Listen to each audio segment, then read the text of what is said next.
Police admin যাদের প্রথম পছন্দ, এই ভিডিওটি তাদের জন্য। এই ভিডিওটি কিছু রিয়েল লাইভ কোশ্চেন এবং তার উত্তর নিয়েই সাজানো হয়েছে। আশা করি এই ভিডিওটি একটুও না টেনে আপনারা সবাই দেখবেন, কারণ যাদের সামনের বিসিএসে পুলিশ এবং ভাইবা প্রথম পছন্দ, অথবা যাদের পছন্দ থাকবে, যে কোনো নাম্বারই থাকে না কেন, তাদেরকে এই কয়টা কোশ্চেন কিন্তু অবশ্যই করতে পারে। সো আশা করি আপনারা এই ভিডিওটা খুব মনোযোগ সহকারে দেখবেন। তাহলে আমরা এখন দেখি প্রথম প্রশ্নটি কি, প্রশাসন আর পুলিশের ভিতরে সম্পর্ক কি। এই প্রশ্ন কিন্তু করেছে আপনাদের ভাইভাতে এবং করবেও যারা পুলিশ পছন্দ দিবেন। সো এখানে আপনি বলতে পারেন কি, কোড অফ ক্রিমিনাল প্রসিডিউর, অর্থাৎ এই ধরনের রেফারেন্স যখন দিবেন তখন ভাই কিন্তু অনেক ভালো মার্কস পেয়ে যাবেন।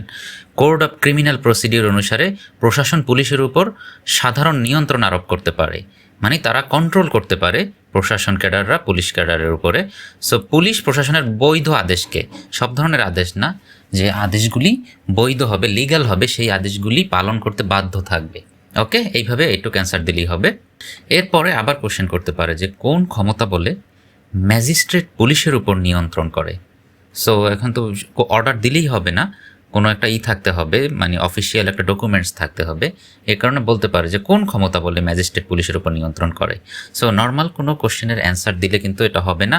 সো এইখানে দ্য জেনারেল ক্লজেস অ্যাক্ট 1897 অনুসারে এই অ্যাক্টটার কথা কিন্তু বলতে হবে, না বললে কিন্তু আপনাকে বিভিন্নভাবে অন্যদিকে কোশ্চেনে নিয়ে যাবে, বিভিন্নভাবে আপনাকে হ্যারাস করার চেষ্টা করবে ভাইবা বোর্ডে। সো বলতে হবে কি, দ্য জেনারেল ক্লজেস অ্যাক্ট 1897 অনুযায়ী যে নির্বাহী ক্ষমতা বলেই এই আপনার কোনো ম্যাজিস্ট্রেট পুলিশের উপরে নিয়ন্ত্রণ করতে পারবে। ওকে, এইটুকু বললেই হবে। এরপর আবার বলতে পারে, আরও কোশ্চেন করতে পারে, এটা কিন্তু করেছে, করতে পারে না, করেছে আবার করবেও কিন্তু। ধরুন আপনি সহকারী কমিশনার এবং নির্বাহী ম্যাজিস্ট্রেট, এক্ষেত্রে পুলিশ আপনাকে কেন মানবে? আপনার তো আদেশ আছে, কিন্তু পুলিশের কি আছে, এটা কিন্তু খুব ইম্পর্ট্যান্ট। পুলিশ আপনাকে কেন মানবে?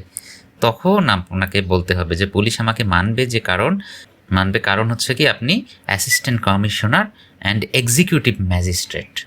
ওকে, এই জিনিসটা কিন্তু আপনাকে বলতে হবে যে আপনি সহকারী কমিশনার এবং নির্বাহী ম্যাজিস্ট্রেট, এবং আপনার উপরে অফিসিয়ালি যে নির্বাহী ক্ষমতা প্রাপ্ত, অর্থাৎ এটা আরোপ করা হয়েছে এই ক্ষমতাটা, যে পুলিশ আপনাকে মানবে।